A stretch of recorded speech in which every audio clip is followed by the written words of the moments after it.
Hello student, आज हम chapter 1 संसाधन एवं उसके विकास करना शुरू करेंगे। देखिए, इस लेसन में अंदर जो इम्पोर्टेंट है वो मैं आपको बताती हूँ। सबसे पहले हम इस डायग्राम के ऊपर आते हैं। ये डायग्राम बता रहा है कि प्रकृति, भौतिक, प्रौद्योगिकी और संस्थाओं के मध्य अंतर संबंध को।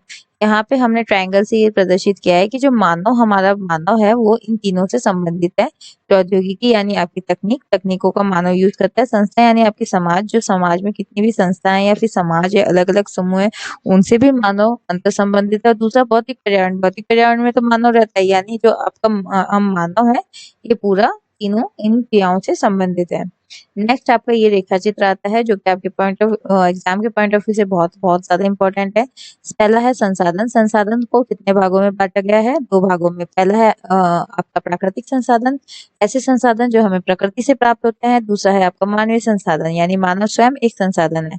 प्राकृतिक संसाधन ने को भी दो वर्गों में बांटा है। पहला है आपका नवीकरणीय योग्य और दूसरा है आपका अनवीकरणीय योग्य। नवीकरणीय योग्य होते हैं ऐसे संसाधन जो बार बार से बनाए जा सकते हैं। अनवीकरणीय संसाधन ऐसे संसाधन जो पुनः बनाए नहीं जा सकते। नवीकरणीय योग्य संसाधनों को भी दो भागों में बांटा गया है। सतत या प्रवाह, जैसे जैसे पवन पवन जो है यानी हवा है, वो हम बार बार हवा हमें मिलेगी और हम उससे बिजली का उत्पादन कर सकते हैं। अगले दिन फिर हमें हवा मिलेगी, यानी हवा एक ऐसी चीज है जो कि खत्म नहीं हो सकती। इसलिए हमने इसे कहाँ पे शामिल किया? नवीकरण योग्य में। जल जल भी जल चक्र के द्वारा पुनः चक्रित होकर हमारे पास आता है, इसलिए इसे भी हमने नवीकरणीय संसाधनों में शामिल किया है। अब यहाँ पे दूसरा पार्ट है इसका जैव। जैव के अंदर प्राकृतिक वनस्पति आती है, जिसके अंदर वन आता है। वन के अंदर आप कितने ही लकड़ियां काटो, पेड़ पेड़ काटो, आप फल फ्रूट्स ले लीजिए, लेकिन आप बार बार वो पेड़ उग जाएंगे वहां पे, तो यानी हम जितनी भी हमें लकड़ियां प्राप्त होगी उसके लिए पेड़ों को भी बार बार उगाया जा सकता है, तो ये भी नवीकरणीय में आता है। वन्य जीव भी हमारे मर जाएंगे, उसके बाद पुनः जन्म लिया जाता है, उनके बच्चे होते हैं। इस तरीके से हमारा ये संसाधन भी नवीकरणीय में शामिल होता है। अनवीकरणीय योग्य यानी पुनः चक्रीय, जैसे धातु। देखिए, धातु एक ऐसे संसाधन है, धातु में हम शामिल करते हैं यहाँ सोने को, चांदी को, तांबे को, प्लैटिनम को, या फिर हम यहाँ पीतल को भी शामिल कर सकते हैं। ये धातुएं आती है और ये ऐसे संसाधन है, इनको हम पुनः से निर्मित नहीं कर सकते। इसके बाद है आपका अचक्रीय में, जैसे जीवाश्म ईंधन। जीवाश्म ईंधन क्या होता है? फॉसिल्स। फॉसिल्स, ठीक है। इसमें क्या होता है? ईंधन, जैसे आप इसमें पेट्रोल ले सकते हैं। जीवाश्म ईंधन करोड़ों अरबों को जो साल होते हैं, वो किसी चट्टान में या कोई पेड़ आपका दब जाता है चट्टानों के मध्य या समुद्र में, वहां से क्या होता है, कुछ उन जीवाश्म के थ्रू जो ईंधन बनता है उसे हम कहते हैं जीवाश्म ईंधन। इस प्रक्रिया को काफी लाखों अरबों साल लगते हैं। इस वजह से इस संसाधन को भी हम क्या मान के चलते हैं कि ये भी अनवीकरणीय संसाधन है। अब देखिए मानवीय संसाधन, इसमें संरचना और संस्थाएं आती है। आपके जितने भी समाज है, समाज में आपका समूह है या आपकी जो भी संस्था है, वो सब मानवीय संसाधनों में शामिल है। और यहाँ पे आपके मानवों की मात्रा क्या है, यानी संख्या क्या है, गुणवत्ता क्या है, यानी क्वालिटी क्या है, यानी वो कितने गरीब हैं, अमीर हैं, या फिर वो स्वस्थ हैं, अस्वस्थ हैं, इस तरीके से उनकी कैसी गुणवत्ता है, जिसे हम यहाँ पे प्रयोग में ला सकते हैं। अब देखिए यहाँ पे आपको संसाधनों का वर्गीकरण कुछ अन्य आधारों पे भी किया गया है, जो कि आपके लिए महत्वपूर्ण है। पहला है आपका उत्पत्ति के आधार पर, यानी संसाधनों की उत्पत्ति यानी जन्म के आधार पर। जैव और अजैव हम ले सकते हैं। जैव यानी जैसे वन वगैरह, और अजैव यानी जैसे धातु वगैरह, ठीक है। समाप्यता के आधार पर यानी समाप्त होने के आधार पर हमने दो वर्गों में बांटा है। एक ऐसे संसाधन जो कि दोबारा से यूज किए जा सकते हैं, नवीकरणीय संसाधन, और एक ऐसे संसाधन जो दोबारा यूज नहीं किए जा सकते, यानी कि अनवीकरणीय योग्य। तीसरा हमने बांटा है स्वामित्व के आधार पे, यानी किसका मालिकाना हक है। एक तो व्यक्तिगत यानी निजी व्यक्तियों के पास है, दूसरा सामुदायिक यानी सरकार के पास है, तीसरा वो राष्ट्र का है या फिर अंतरराष्ट्रीय है। इस आधार पे भी हमने संसाधनों को बांटा है। और फोर्थ है हमारा विकास के स्तर के आधार पर, यानी संसाधनों का विकास कैसा है, संभावी यानी संभावना। ऐसे कुछ संसाधन हैं, ऐसे कुछ खनिज भी हैं जिनकी संभावना है कि भविष्य में प्रयोग में आ सकते हैं। विकसित भंडार के रूप में, यानी यहाँ पे पूरी तरह से भंडार विकसित है और उनका प्रयोग किया जा सकता है। और दूसरा संचित कोष, यानी यहाँ पे संसाधन है तो सही, लेकिन अभी तक उनका प्रयोग नहीं किया गया, उसे हम संचित कोष में शामिल करते हैं। अच्छा, इनका रेखा चित्र बना के आप एग्जाम में इन्हें बताएंगे। नेक्स्ट है संसाधनों का विकास। देखिए, संसाधनों को विकास अगर हमें करना है तो सबसे पहले हमें उनकी समस्याओं के बारे में समझना होगा। समस्याओं में क्या है कि सबसे पहले तो जो संसाधन है कुछ व्यक्तिगत लोगों के पास है, जिसकी वजह से वो लालचवश उनका हास करते हैं, कमी करते हैं, ज्यादा से ज्यादा उनका विदोहन करते हैं, उन्हें यूज करते हैं, भले व्यक्ति हो या सार्वजनिक हो, राष्ट्रीय हो या अंतर्राष्ट्रीय स्तर पे संसाधनों का ह्रास यानी कि कमी हो रही है उनका, क्योंकि हम लालचवश ज्यादा से ज्यादा उपयोग कर रहे हैं और उनका दुरुपयोग ज्यादा बढ़ रहा है। दूसरा, संसाधन कुछ ही व्यक्तियों के पास है, अन्य व्यक्तियों के पास नहीं, तो जिनके पास संसाधन है वो उसका भरपूर लाभ उठा पा रहे हैं। तीसरा, अंधाधुंध शोषण से वैश्विक परिस्थिति संकट पैदा हो रहा है। अंधाधुंध शोषण से, जैसे आप पहाड़ हैं, खनिजों के लिए आप पहाड़ों को काटेंगे, पेड़ों के लिए आप वनों को काटेंगे, तो इससे क्या हो रहा है, वैश्विक परिस्थिति संकट में आ रही है, हमारी जो पर्यावरण है वो बिगड़ रहा है। अच्छा, अब जब ये समस्या है तो इन समस्याओं को समाधान करना भी बहुत ज़रूरी है। तो इन समस्याओं का समाधान कैसे किया जाएगा? देखिए, सबसे पहले जो प्रथम इन समस्याओं को नज़र में रखते हुए प्रथम अंतर्राष्ट्रीय पृथ्वी के लिए सम्मेलन हुआ था, वो हमारे रियो डी जनेरो में हुआ था। रियो डी जनेरो आपका ब्राज़ील के अंदर है, आपको ये याद रखना है। ये पहला पृथ्वी सम्मेलन था जो कि सन 1992 में हो रहा है, इसका आपको सन याद रखना है। इसमें क्या हुआ था, जो पर्यावरण को बचाने के लिए सामाजिक आर्थिक विकास की समस्याओं को हल ढूंढने के लिए यहाँ ये सम्मेलन किया गया था। इसमें एक ऐसा घोषणा पत्र यानी कि एक ऐसे कागज के टुकड़े के ऊपर साइन किए गए थे जिसमें जलवायु परिवर्तन और जैविक विविधता संबंधित दो टॉपिक्स लिए गए थे। एक टॉपिक था आपका जलवायु परिवर्तन और दूसरा टॉपिक था आपका जैविक विविधता। ये जो आपका सम्मेलन हुआ था, इस सम्मेलन में जो भी 21वीं शताब्दी के लिए नियम बनाने थे वो नियम बनाए गए, इसलिए इस एजेंडे को हम एजेंडा 21 के नाम से कहते हैं। एजेंडा 21 क्या है? एजेंडा 21 एक तरीके से ऐसी कार्यसूची है, इसके अंदर कुछ नियम है, 21 नियम इसके अंदर है, हम ये पढ़ने जा रहे हैं।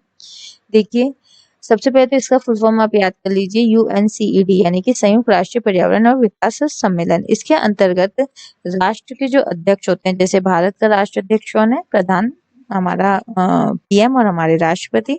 जो राष्ट्र के अध्यक्ष है वो सम्मिलित होकर उन्होंने एजेंडा 21 बनाया। और एजेंडा 21 है क्या? ये एक तरीके की कार्यसूची है, यानी काम करने की लिस्ट है।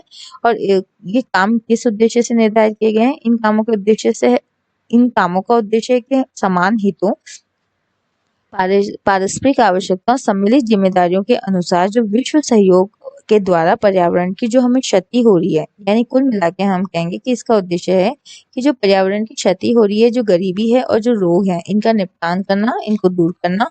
एजेंडा 21 का मुख्य उद्देश्य ये है कि जो स्थानीय निकाय है, स्थानीय निकाय यानी जो देश हैं, सब देश अपने अपने एजेंडा 21 तैयार करेंगे और अपने पर्यावरण का संरक्षण करेंगे। अच्छा, ये एजेंडा 21 जो उनका तैयार किया जाएगा वो अपने देश की परिस्थितियों के अनुसार किया जाएगा। नेक्स्ट टॉपिक है आपका संसाधन नियोजन, यानी संसाधनों की प्लानिंग करना। देखिए, सबसे पहले तो प्लानिंग करेंगे तो हम उससे पहले ही पढ़ते हैं कि सबसे पहले जो खनिज और कोयला है ये झारखंड, मध्य प्रदेश और छत्तीसगढ़ में पाया जाता है, ठीक है। और वहीं अरुणाचल प्रदेश में सबसे ज्यादा पानी की उपलब्धता है। और राजस्थान जो कि मोस्ट इम्पोर्टेंट है, आप इसका याद कर लीजिए, जो राजस्थान में वहाँ पे पवन ऊर्जा और जो सौर ऊर्जा है, पवन यानी हवा और सौर यानी सूर्य से प्राप्त गर्मी से जो ऊर्जा संसाधन है वो बहुतायत में पाए जाते हैं। ऐसे ही लद्दाख में सांस्कृतिक विरासत है, यानी कहने का मतलब है कि हर राज्य में अलग अलग संसाधन है, सभी राज्य में एक के साथ सारे संसाधन उपलब्ध नहीं है। तो इन संसाधनों का वितरण कैसा है? असमान है। तो इस वजह से हमें क्या करना पड़ता है, भारत में संसाधनों का नियोजन करना पड़ता है, प्लानिंग करनी पड़ती है कि हमें संसाधनों को यूज कैसे करना है, क्योंकि भारत देश बहुत बड़ा देश है और हर राज्य में संसाधन अलग अलग है। तो इन समस्याओं को दूर करने के लिए जो हम प्लानिंग करेंगे वो प्लानिंग किन आधारों पर होनी चाहिए? तो देखिए, पहला आधार है कि हम सबसे पहले तो पहचान करेंगे और एक तालिका यानी कि एक लिस्ट बना देंगे कि कौन से राज्य में कौन से संसाधन है। इस कार्य में क्षेत्रीय सर्वेक्षण करना पड़ेगा, यानी जाकर पता करना पड़ेगा, मानचित्र बनाना पड़ेगा और फिर एक मैप बनाना पड़ेगा। उस मैप के अंदर इंगित करना पड़ेगा कि किस राज्य में कौन से संसाधन है। और संसाधनों का गुणात्मक एवं मात्रात्मक अनुमान लगाना व मापन करना भी है, यानी गुण क्या है कि संसाधन कैसा है और उसकी मात्रा वहाँ पे यानी कितनी ज्यादा है कि कम संसाधन है, इन सबका पता करना पड़ेगा। और अगर ज्यादा है या कम है तो उनकी गुणवत्ता कैसी है, अच्छे हैं, बुरे हैं, काम में लेने लायक है, या हम उन्हें ऐसे ही छोड़ दें। और अच्छे संसाधन हैं तो हम उन्हें उनके गुणों के आधार पर उनका प्रयोग करें। इन सब की पहचान करके एक मैप के अंदर इंगित करना पड़ेगा। अब हमने ये सब काम कर लिया है, उसके बाद हमें क्या करना पड़ेगा, इन संसाधनों के लिए योजनाएं बनानी पड़ेगी। तीसरा हमारा काम है कि संसाधन विकास जो हमने योजनाएं बनाई है और राष्ट्रीय विकास की योजना जो बन रही है उनमें हमने समन्वय करना है। यानी हमने कहा जो एजेंडा है वो क्या करेगा, एजेंडा 21 तो सबके लिए बनेगा। तो जो हमारा खुद का देश है वो, और जो हमारे अंतर्राष्ट्रीय मतलब कहने का मतलब हर राज्य का जो अपना एजेंडा बनेगा वो, और हमारे देश के एजेंडा दोनों में समन्वय होना चाहिए। वही हमारा अन्य देशों से भी अंतर्राष्ट्रीय स्तर पर भी समन्वय होना चाहिए। अच्छा, जो ये जो योजना बनी थी, ये सारे काम हो रहे थे, वो कौन सी पंचवर्षीय योजना के तहत हो रहे थे, प्रथम पंचवर्षीय योजना में इस पे ध्यान दिया गया था। नेक्स्ट है आपका उपनिवेशकारी देशों ने बेहतर प्रौद्योगिकी के सारे उपनिवेशों के संसाधनों का शोषण किया। उपनिवेश क्या होता है, उपनिवेश होते हैं जिसपे अन्य देश कब्जा करके रखता है। अन्य देश कब्जा क्यों करेगा, क्योंकि वहां पे संसाधन है, संसाधन प्राकृतिक है या मानवीय है, वहां पे कोई भी संसाधन है उन पे कब्जा करने के लिए ही उपनिवेशों पर कब्जा किया जाता है। जैसे भारत एक उपनिवेश था क्योंकि यहाँ पे अंग्रेजों का कब्जा था और यहाँ पे संसाधन प्रचुर मात्रा में थे। अब देखिए संसाधनों संरक्षण, हम संसाधनों को बचाना चाहिए। सबसे पहले तो हम संसाधनों का विवेकहीन उपभोग करते हैं, बिना दिमाग से हम संसाधनों को यूज करें।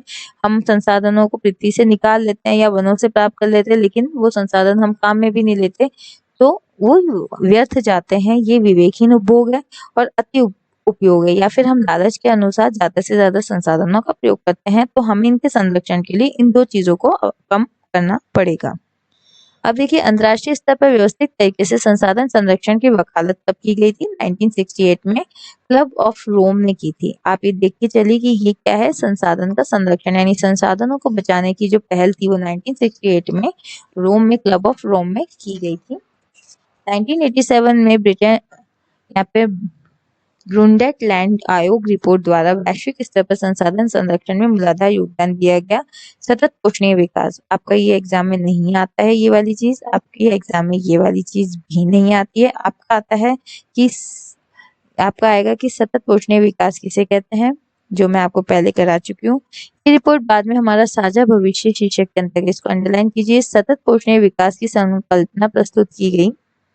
किस रिपोर्ट के आधार पर, किस रिपोर्ट पर, हमारा साझा भविष्य। ये एग्जाम के पॉइंट ऑफ व्यू से बहुत ज्यादा इम्पोर्टेंट है।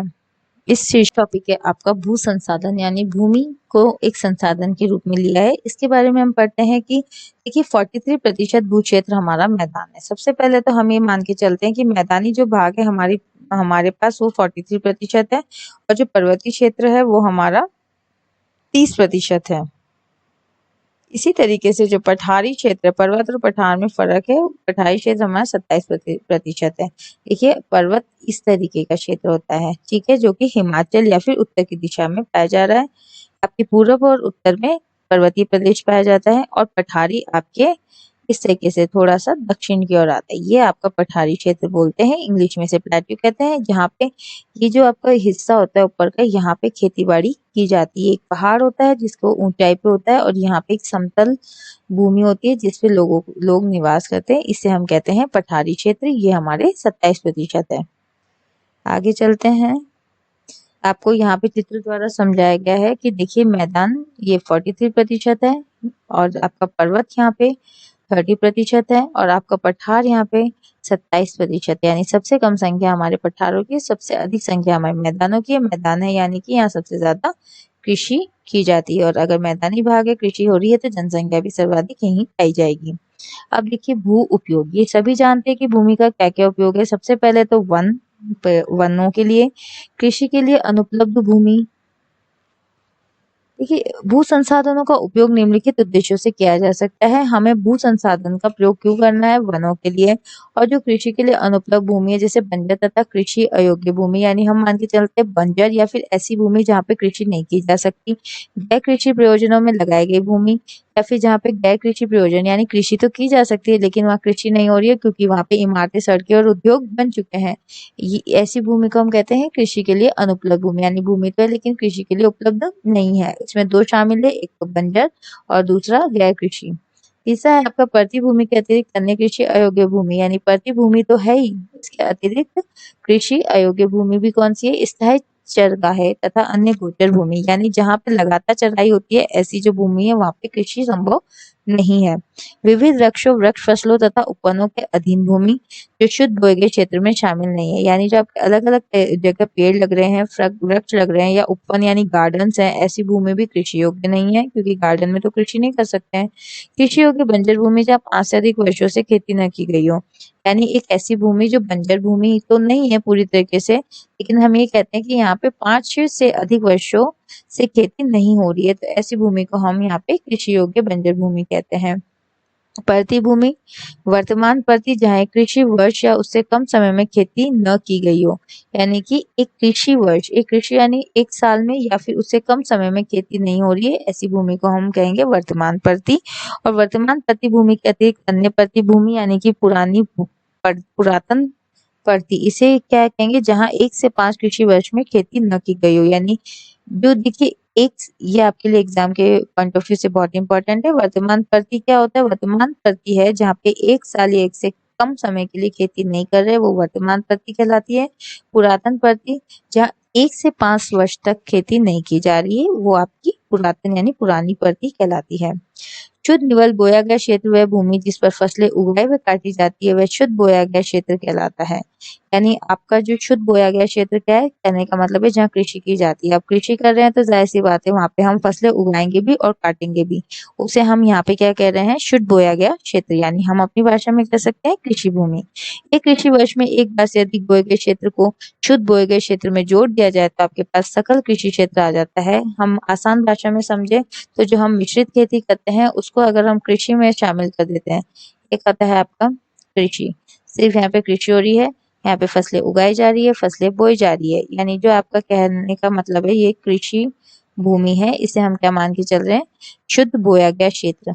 और दूसरा हमने सकल कृषि क्षेत्र में क्या शामिल किया गया है, हमारी मिक्स्ड एग्रीकल्चर को, यानी कि हमारी मिश्रित खेती को। ठीक है, यहाँ पे हमने लिख दिया है। अच्छा, आगे अगर आपको मेरे चैनल्स में वीडियोस पसंद आ रहे हैं या तो आप मुझे सब्सक्राइब कीजिए ताकि आपको और अधिक से अधिक वीडियोस यहाँ पे मिल सकें। और अगर इसमें आपको कोई कमी लगती है तो प्लीज़ आप मुझे बता सकते हैं कमेंट के थ्रू यहाँ पे, ताकि मैं आपकी उस कमी को दूर करके आपकी ज़्यादा से ज़्यादा मदद कर सकूँ। नेक्स्ट ये देखिए, भारत में भू उपयोग का प्रारूप। हमारे भारत में भू उपयोग का क्या प्रारूप है, हम ये देख लेते हैं। सबसे पहले तो देखिए पंजाब और हरियाणा है, ये जो ऐसे जगह है पंजाब और हरियाणा, ये राज्य हैं, इसमें 80% भूमि पर खेती होती है। हमें पता है सबसे ज्यादा खेती पंजाब में और हरियाणा में होती है, लेकिन अरुणाचल प्रदेश, मिजोरम, मणिपुर और अंडमान निकोबार जो द्वीप समूह है उसमें 10% से भी कम क्षेत्र बोया जाता है, यानी ये ऐसे क्षेत्र हैं जिसमें 10% भी कृषि नहीं होती है। क्यों नहीं होती है? रीजन ये है कि जो आपका ये एरियाज हैं इनमें देखिए सबसे ज्यादा तो कुछ मिट्टी ठीक नहीं है, और कुछ ये यहाँ सबसे ज्यादा बरसात होती है, तो बरसात होने की वजह से यहाँ पे अधिक कृषि संभव नहीं है। हमारे देश में राष्ट्रीय वन नीति, इंपॉर्टेंट क्वेश्चन है, हमेशा आता है, राष्ट्रीय वन नीति कब लागू की गई? 1952 में। द्वारा निर्धारित वनों के अंतर्गत 33% भौगोलिक क्षेत्र वांछित है। कहने का मतलब है कि हमारा जो भारत देश है इसमें लगभग 33% भौगोलिक क्षेत्र होने चाहिए, ऐसा राष्ट्रीय वन नीति 1952 में कहा गया है। भू उपयोग का एक भाग बंजर भूमि और दूसरा गैर कृषि प्रयोजनों में लगाई गई भूमि कहलाता है। बंजर भूमि में पहाड़ी चट्टानें, सूखी और मस्तूलीय भूमि शामिल है। ये हमें पता है कि बंजर भूमि में हम पहाड़ी चट्टानें लेते हैं क्योंकि वहाँ हम कृषि नहीं कर सकते। सूखी भूमि को भी हम बंजर भूमि कहते हैं, और मरुस्थल की जो भूमि होती है जहाँ रेतीली भूमि होती है उसे भी हम बंजर भूमि कह सकते हैं। कह सकते नहीं मतलब कहते हैं। गैर कृषि प्रयोजनों में लगाई भूमि में बस्ती, सड़कें, रेल लाइन, उद्योग आदि ये सब जहाँ पे बन जाते हैं वहां पे कृषि नहीं कर सकते, इसलिए इन्हें हम गैर कृषि प्रयोजन भूमि कहते हैं। नेक्स्ट है आपका भूमि निम्नीकरण और संरक्षण के उपाय। भूमि निम्नीकरण होता है यानी भूमि का बहुत ही खराब हो जाना, और उसको संरक्षण करने के उपाय यहाँ पे हम पढ़ेंगे। इस समय भारत में लगभग 13 करोड़ हेक्टेयर भूमि निम्नीकृत है, यानी कितनी भूमि हमारी यहाँ पे खराब है? लगभग 13 करोड़। इनमें से लगभग 28% भूमि निम्नीकृत वनों के अंतर्गत है। अब ये किसके अंतर्गत कहाँ आती है ये हमसे नहीं पूछा जाएगा, तो कुल हम इतना याद रखेंगे कि जो 13 करोड़ हेक्टेयर भूमि है वो कैसी है? निम्नीकृत है, बेकार है, यानी यहाँ पे कृषि योग्य नहीं है। कुछ मानव क्रियाओं जैसे वनों का उन्मूलन यानी वनों की कटाई, अति पशुचारण यानी ज्यादा से ज्यादा पशुओं को चराना, और खनन, खनन यानी हम जो खुदाई करते हैं, बड़े बड़े जो पहाड़ तोड़े जाते हैं मिनरल्स खनिज निकालने के लिए, उसे हम खनन कहते हैं। खनन ने भी भूमि के निम्नीकरण की मुख्य भूमिका निभाई है। यानी हमारे एग्जाम में जब आता है भूमि का निम्नीकरण किन किन कारणों से होता है, तो आप ये लिख सकते हैं वनोन्मूलन, अति पशुचारण और खनन। अब देखिए खनन के कारण जो झारखंड, छत्तीसगढ़ और मध्य प्रदेश है, जहाँ पे हमने पढ़ा था पहले कि यहाँ सबसे ज्यादा खनिज और कोयला पाया जाता है, और उड़ीसा जैसे राज्यों में वनोन्मूलन भूमि निम्नीकरण का कारण बना है। गुजरात, राजस्थान और मध्य प्रदेश और महाराष्ट्र में अति पशुचारण भूमि निम्नीकरण का कारण बना है। अभी कौन सा राज्य क्यों कारण बना है भूमि निम्नीकरण का, ये नहीं आता है। आपको बस इतना याद रखना है कि कारण क्या है। एक तो है अति पशुचारण और दूसरा है वनों का उन्मूलन करना। और पंजाब, हरियाणा और पश्चिम उत्तर प्रदेश जैसे राज्यों में अधिक सिंचाई भूमि निम्नीकरण है। अधिक सिंचाई यानी ज्यादा से ज्यादा सिंचाई हो जाएगी तो जो मिट्टी की गुणवत्ता है वो कम हो जाती है। इस वजह से भूमि का क्या हो जाएगा, निम्नीकरण। अति सिंचन यानी अत्यधिक सिंचाई से उत्पन्न जलाक्रांतता यानी जल का भराव, मिट्टी में जो जल भर जाता है, दलदल जैसा मिट्टी हमारी हो जाती है, भी भूमि निम्नीकरण के लिए उत्तरदायी है, जिसमें मृदा में लवणीयता और क्षारीयता बढ़ जाती है, जिसके वहां पे फसलें नहीं उगाई जा सकती। और अन्य कारण है हमारा औद्योगिक जल निकास, यानी जो उद्योगों से जहरीला जल निकल रहा है पानी के अंदर, जो मिट्टी में जा रहा है या भूमि में किसी तरीके से जा रहा है, तो ये भी हमारे भूमि निम्नीकरण का एक कारण बनता है। वनारोपण और चरागाहों का उचित प्रबंधन। अब हम इन्हें रोकने के लिए कुछ तो उपाय करने पड़ेंगे। तो सबसे पहले वनारोपण करें और पेड़ पौधे उगाएं। जो चरागाहों का है उचित प्रबंधन, उन्हें कुछ ही जगहों पे चरने के लिए इजाजत दी जाए। पेड़ों की रक्षक मेखलाएं लगाई जाए। पशुचारण का नियंत्रण किया जाए और रेतीले टीलों को कांटेदार झाड़ियां लगाकर स्थिर बनाया जाए। मतलब जहाँ टीले हैं तो रेतीले टीले हैं तो जाहिर सी बात है वहां पे झाड़ियां भी कैसी होगी, कटीली होगी, तो ऐसी झाड़ियां लगा के क्या किया जाए, वहां पे थोड़ा बहुत मिट्टी में पानी को रखा जाए।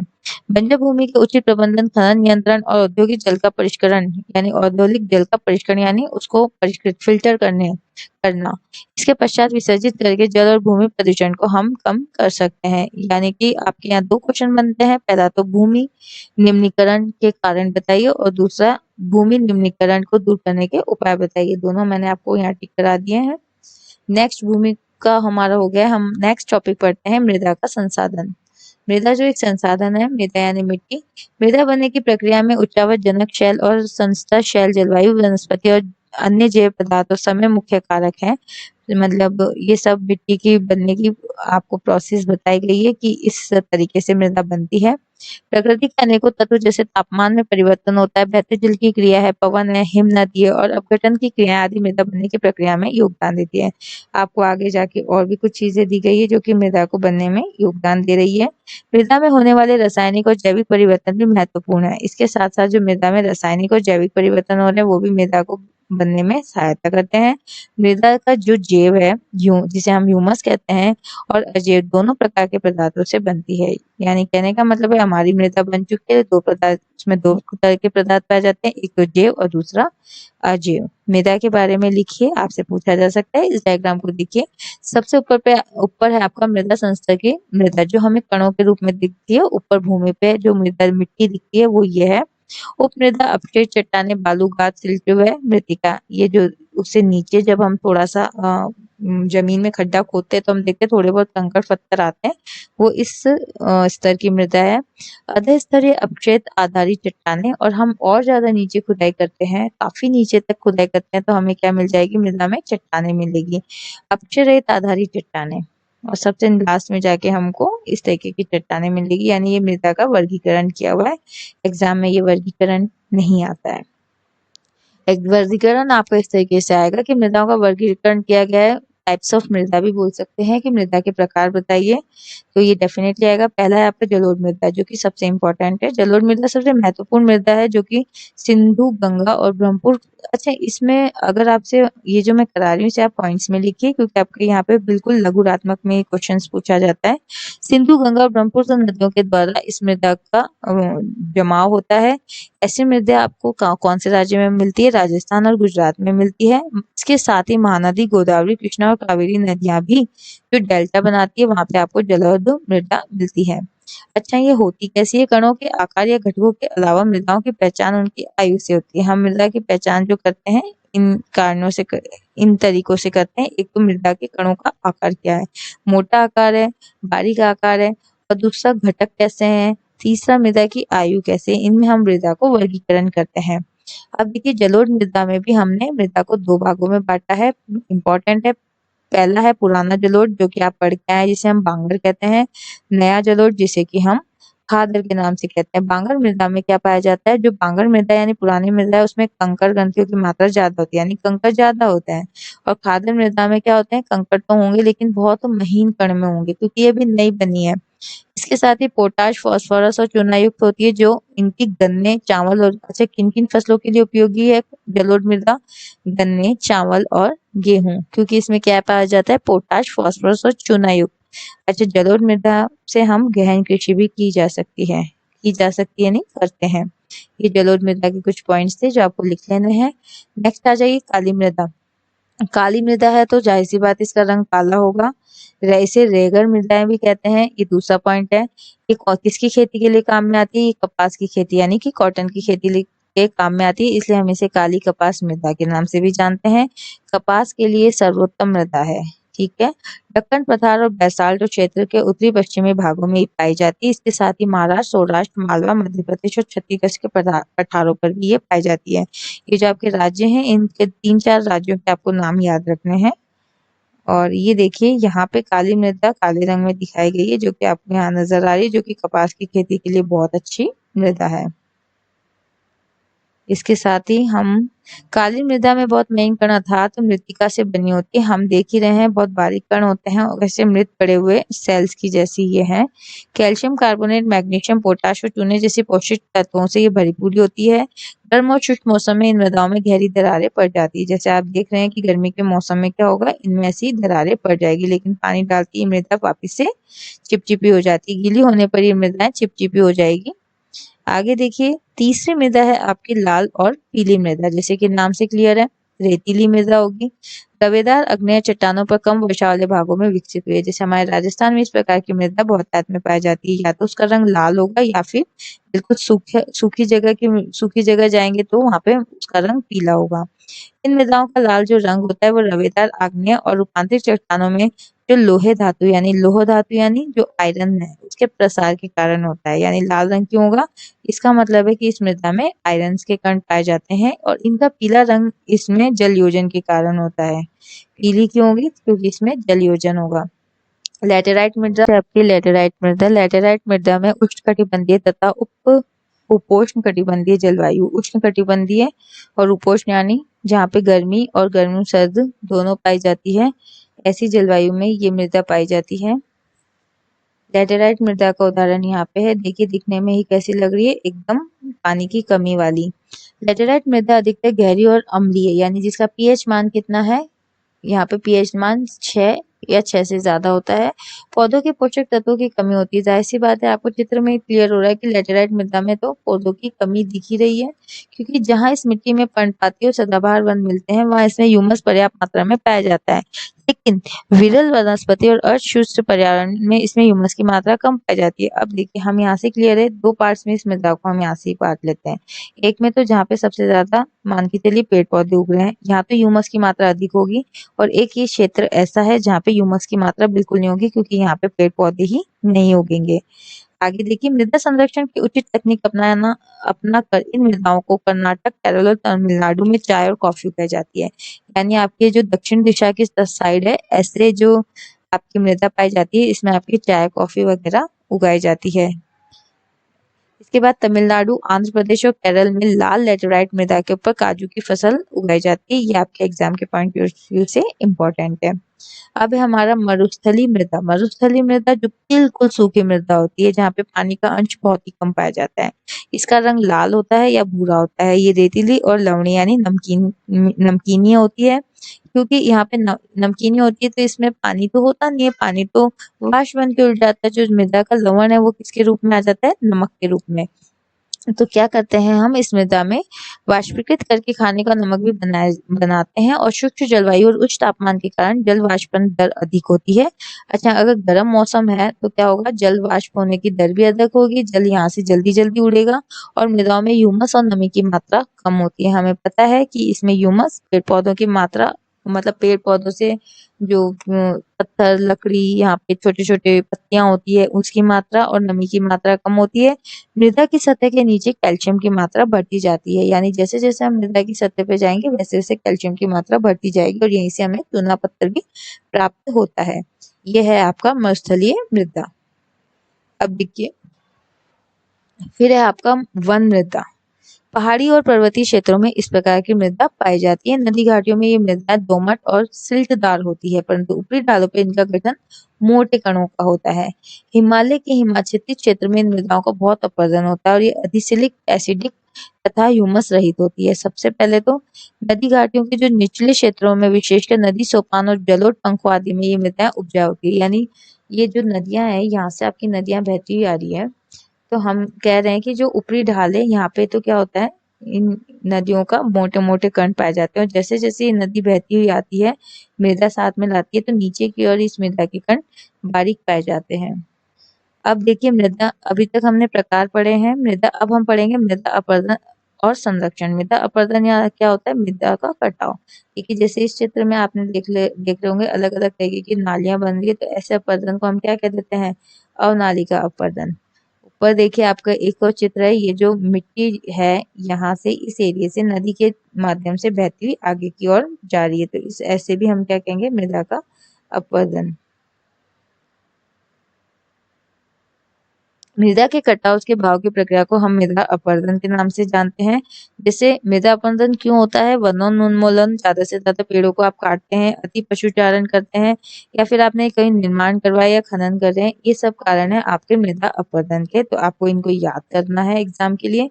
फिर बहता जल मृतिका युक्त मृदाओं को काटते हुए गहरी वाहिकाएं बनाता है, जिसे अवनलिकाएं कहते हैं। आप ये देख रहे हैं, यहाँ से जल बह रहा है और बहने के बाद ये मृदा को कई भागों में, ये हमने अपने आसपास भी देखा है कि बारिश होती है तो बारिश में क्या होता है, जल बहता है और कुछ जगह से मृदा इस तरीके से हट जाती है और ये क्या बना देती है, नालिकाएं यानी अवनालिकाएं बना देती है।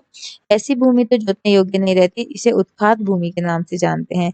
अब ऐसी भूमि को हम जोतेंगे तो क्या होगा, ऐसी भूमि के ऊपर हम खेती करेंगे तो क्या होगा, हमारी मृदा तो बिखर जाएगी और हमारे को फिर जब भी बारिश आएगी तो हमारी फसल को भी लेकर ये मृदा चली जाएगी।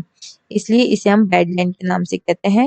जो चंबल बेसिन में ऐसी भूमि को खड़क भूमि कहा जाता है। जो चंबल बेसिन है वहां पे इसे खड़क के नाम से जाना जाता है। आपको ये याद रखना है बेडलैंड को। ऐसी स्थिति में इस क्षेत्र की ऊपरी मृदा घुलकर जल के साथ तो बह जाती है, जिसे हम चादर अपरदन कहते हैं। कहने का मतलब है कि मान के चलिए ये आपकी भूमि है और यहाँ से कोई जल आ रहा है, नदी बह रही है, तो आपका जो ये वाला पॉइंट था, ये जो जहाँ पे नदी और भूमि मिल रहे हैं, ये जो ऊपर की परत है ये बह के चले जाती है, जिसे हम क्या कहते हैं, चादर अपरदन यानी कि शीट इरोजन। पवन द्वारा मैदान या ढालू क्षेत्र में मृदा को उड़ा ले जाने की प्रक्रिया को हम पवन अपरदन कहते हैं। अब देखा होगा आपने, रेगिस्तान जैसे एरिया में कुछ ऐसे आपको बरखान दिखते हैं, इन्हें हम बरखान या टीले कहते हैं। इसमें क्या होता है, कुछ ऐसे चंद्राकार आकार के होते हैं और ये छोटे छोटे पहाड़ होते हैं रेतीले जगह पे, रेगिस्तानों में। यहाँ पे जो मान के चलिए पवन बह रही है यूं, तो इसके ऊपर की जो मिट्टी है उसे हवा बहा ले जाएगी, तो ऐसी मृदा को जो अपरदन हो रहा है उसे हम कहते हैं पवन अपरदन। ढाल वाली भूमि पर समोच्च रेखाओं के समानांतर हल चलाने से ढाल के साथ जल बहाव की गति घटती है, इसे समोच्च जुताई कहा जाता है। देखिए, इसका मतलब है काउंटर प्लगिंग। इसका कहने का मतलब है, जो ढाल वाली जगह है वहां पे आप जो पेड़ पौधे लगा देते हैं, तो उसकी वजह से जो पानी बहता हुआ आता है ढाल में, इस तरीके से अगर आपके पेड़ पौधे लगे हैं तो मिट्टी को पकड़ के रखते हैं और मृदा हमारी नहीं बहती, वरना हमारी मृदा इस लहजे से बहकर चली जाएगी आगे। फसलों के बीच में घास की पट्टियां उगाई जाती है, जिसे हम पट्टी कृषि कहते हैं। अब मान के चलिए हमारी ये फसल उग रही है यहाँ पे, दूसरी फसल हमारी उग रही है यहाँ पे, तीसरी फसल हमारी उग रही है यहाँ पे, तो इनके बीच बीच के अंदर हम छोटी छोटी घासें उगा देते हैं, ताकि वो घास मिट्टी को जकड़ के रखे, कितनी भी तेज बहाव पानी का है। तो ये जो घासें उगाते हैं इसे हम कहते हैं पट्टी कृषि।